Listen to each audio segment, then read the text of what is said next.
Good morning po, brothers and sisters, lahat po ng nandito po. Good morning, all the brothers and sisters. And here we are once again as we continue with our topic, which is entitled Zion, your eternal home. This is in heaven. Okay, this is the heaven that we will discuss. So this is part two. We have done to part one of this topic, and we will continue today with the part two. Okay, so before we proceed, let's have a short prayer first. Okay, let's bow our heads and let's pray. Our Father in heaven, thank you, Lord, for giving us a day again to gather here, to listen to your words, to understand your words, oh Lord. Lord, thank you so much for all these things that you have given to us, Lord. And as we go through today, Lord, bless us, Lord, and also give us knowledge and understanding for us to observe all the things that we are about to discuss and study, Lord. This we ask in Jesus' name. Amen. Okay. Okay, let me share my screen. All right. All right. So we are now in part two, actually. Part one we have done. Part one, and there are four questions here that we need to answer today. Okay. So these are the four questions. First is, will we know one another in heaven? Second is, what is heaven like? So these are the usual questions that people will ask. And what is the heavenly Jerusalem be like? And who shall inhabit the heavenly city? So these are the four questions that we will answer based on the Bible. Okay, let's go to the first question. Will we know one another in heaven? So it's kind of interesting question, right? So the Bible indeed uh, indicates that we still recognize each other in heaven, our loved ones, our friends, and everybody we know throughout our eternal ages, throughout the eternal ages. So we still know with each other in heaven, actually. This is, before we proceed with that one, we should understand that in heaven we will have a glorified bodies here. So what happened? What would be the glorified bodies be like? Okay, so we'll answer that one. If you read all throughout this First Corinthians from First Corinthians chapter 15, 35 to 53, we can see that we will receive our new glorified body at the rapture. So what is the rapture? The rapture is in the moment when our Lord shall come in the air and catch up Christians. It's like, if we have time, that one we will discuss about the rapture that we are talking about here. But here we will have a glorified body. Okay, so First Corinthians 15:44, out of this chapter 15, it is written there, it is sown a natural body, it is raised a spiritual body. So spiritual body, this is the glorified body. There is a natural body and there is a spiritual body. Okay, so natural body is this the one we have now, but we still have also a spiritual body. Okay, so that is the glorified bodies that we are referring to. And here, look at this in 51. Behold, I show you a mystery. We shall not all sleep, but we shall all be changed. See that one? We shall not all sleep. So we will not all die actually, but we will be changed. That's the time the rapture will come. You will be caught up in the air. So that will be your glorified body, which is caught up in the air. Okay. So here, in the moment, in the twinkling of an eye, at the last trump, the trumpet shall sound, and the dead shall be raised incorruptible, and we shall be changed. Okay. So those, not all will die, no, right? We shall not all sleep. Not all will sleep, but we all be changed to glorified bodies. So you should understand that one, that during the rapture, you will be caught up by God in the air. So that would be the glorified body. Okay, so those only are saying. Okay, so you have to understand that one. And B, what will this glorified body look like? So that's the question now. What would be the glorified body look like? So the best way to answer that is to consider the Lord Jesus Christ after his resurrection and in his glorified body. So after he resurrected, he has having a glorified body. So what happened there that time after his resurrection? Okay. So the question there is, was he still recognizable? Okay. So John 20:20 says, and when he had so said, he showed unto them his hands at his side. The hands, because his hands have nail marks here, and his side is also uh, uh, hit with a sharp object. So then were the disciples glad when they saw the Lord. See that one. So the question here is, was he still recognizable? Of course, yes. So that would be our clue now. If we still identify each other or know each other in heaven. Okay. So next, was he touchable? That's the question. After resurrection, was he touchable? John 20:27. And then said he to Thomas, reach hither thy finger and behold my hands, and reach hither thy hand and thrust it into my side, and be not faithless but believing. So the answer is, was he touchable? Yes, he's still touchable, but in glorified body. Okay. And also in Acts 1:3, question is, was he able to communicate?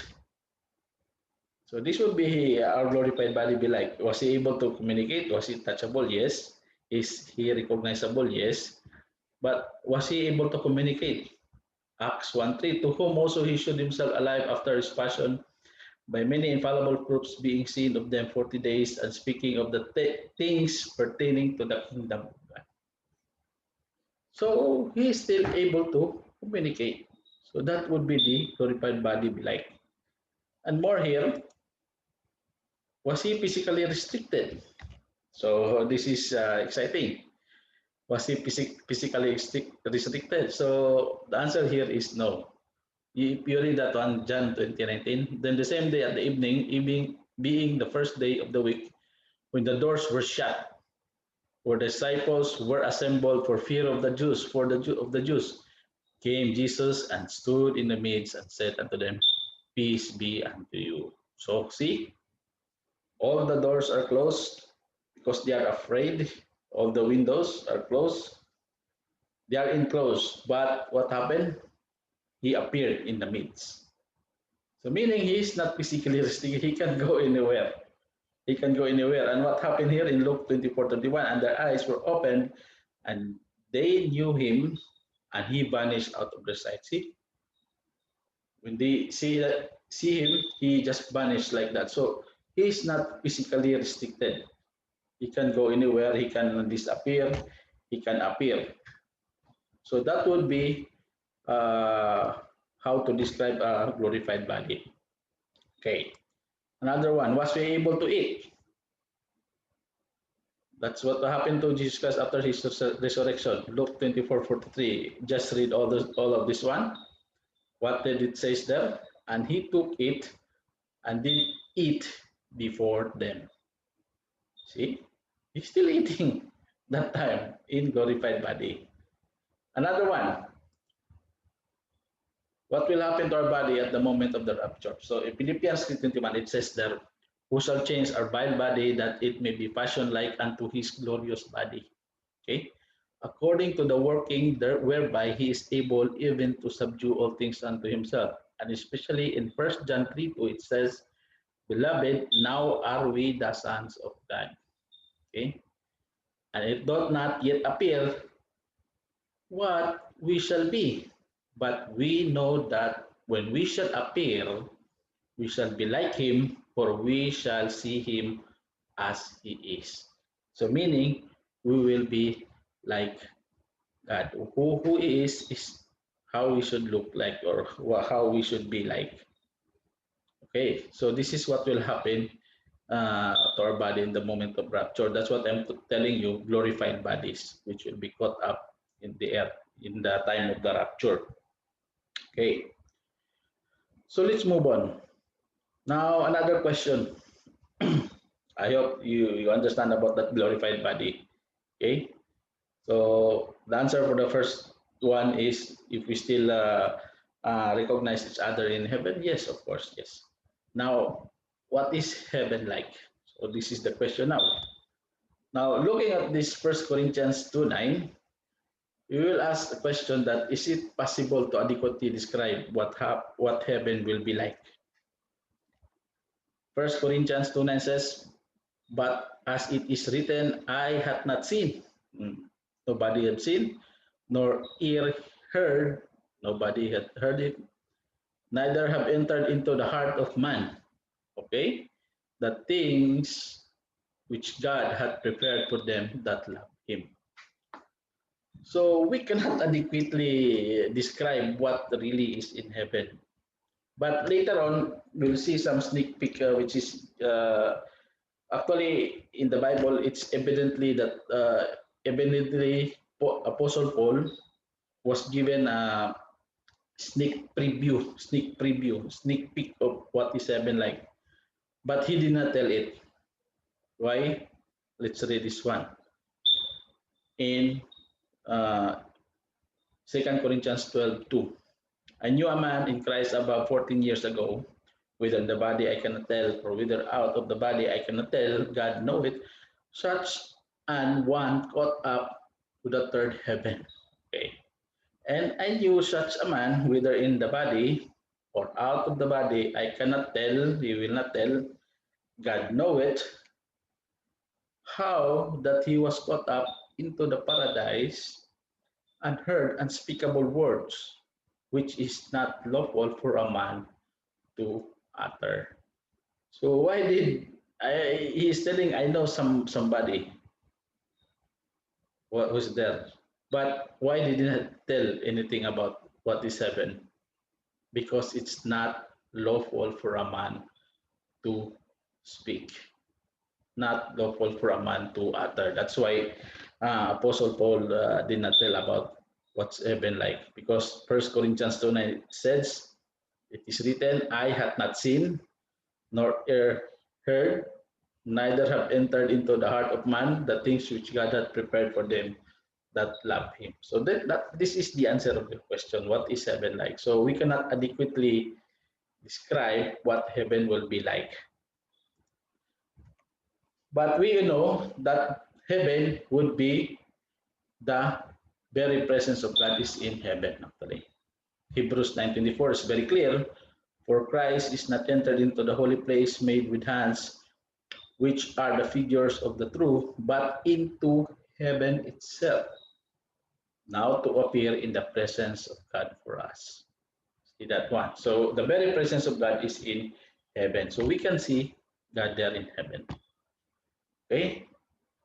Next point. So describe these verses from Revelation 4:2 to 10. We can see here, if you read this one, if you have time, read these verses from 2 to 10.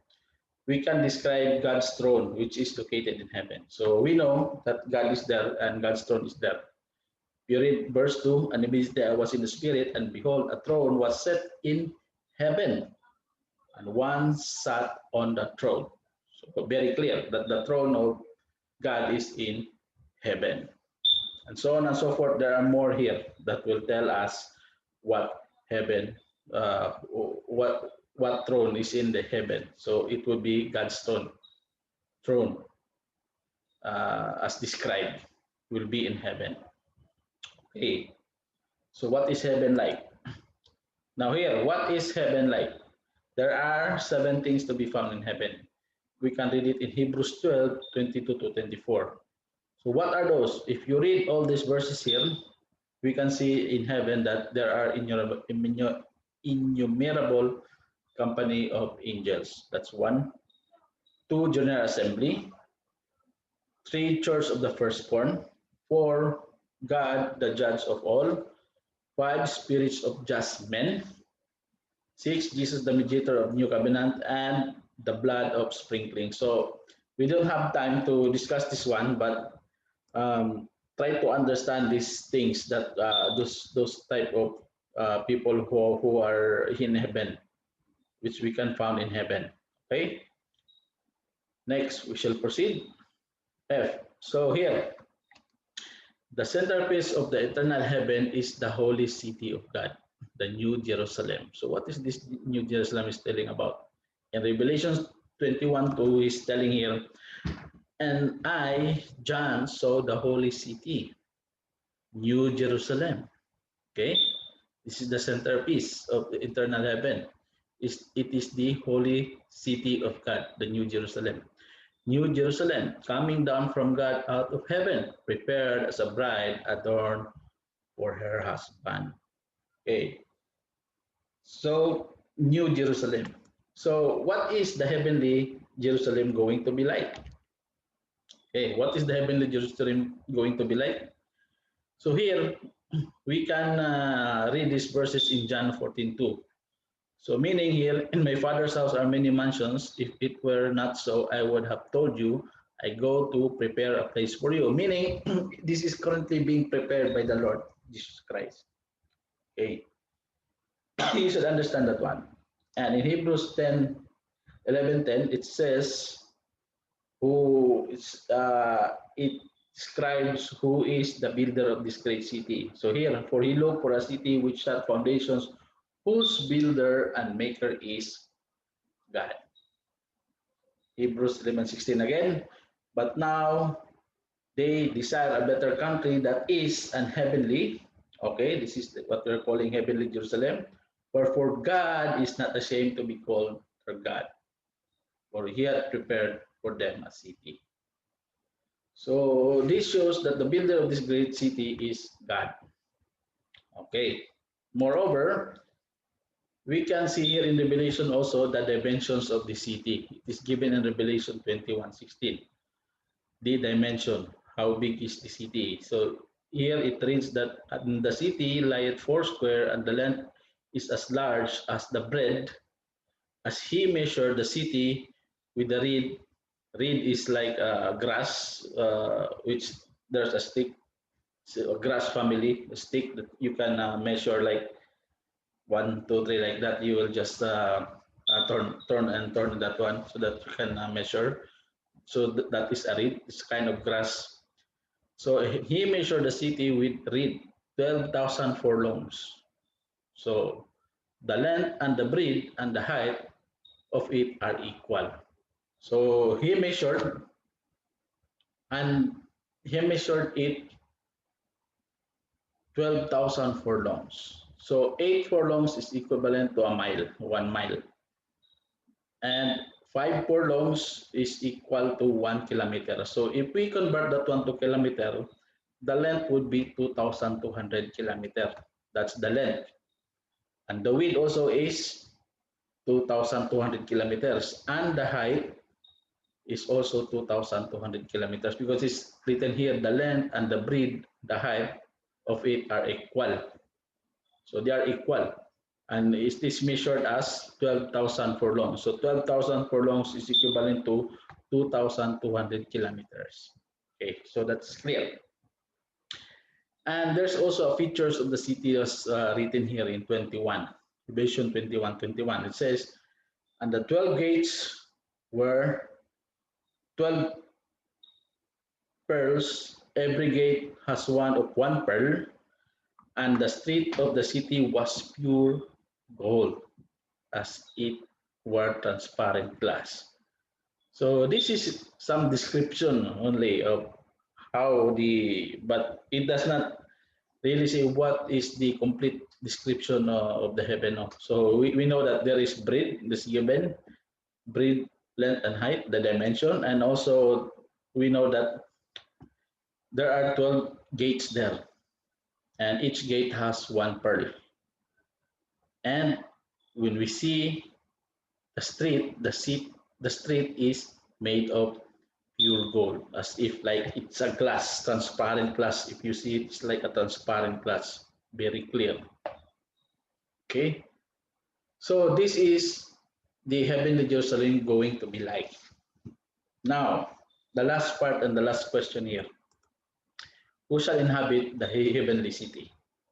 Okay, who shall inhabit the heavenly city? Here, Revelation 21, 21, 24. To continue, and the nations of them which are saved. It's very clear. Nations of them which are saved shall walk in the light of it, and the kings of the earth do bring their glory and honor in it. And in 27, it's very clear in the part B, and there shall in no wise enter into any of thing that defile it, neither whatsoever work it abomination or make it a lie, but they which are written in the Lamb's book of life. So this is our goal, to be written in the Lamb's book of life, because we will like to inhabit that heavenly city during the rapture if we're still here, or if we die. We want to inhabit that city. Okay, so that, is it not good to be there? So that's good, right? So this is our goal. We should let ourselves be written in the Lamb's book of life, so that we can inhabit the heavenly city. Okay, so this would be the end of part two. There will be another part of this, part three, which is the last part. Only a few topics to discuss there. And I hope you learned something out of this, brothers and sisters. Actually, this topic is so many disputes on this one, but read the Bible actually, and let yourselves be understood of what you have read. So I just show these things to you. You read it again and analyze it and pray for it for understanding. What would it be like? Okay, as per your understanding. Okay, so that's it, brothers and sisters, for this part two. And thank you very much again for being with me always, all the way, uh, for these past months. And thank you so much, brothers and sisters, for the support. And lastly, God bless you all and have a happy Friday to all. God bless you.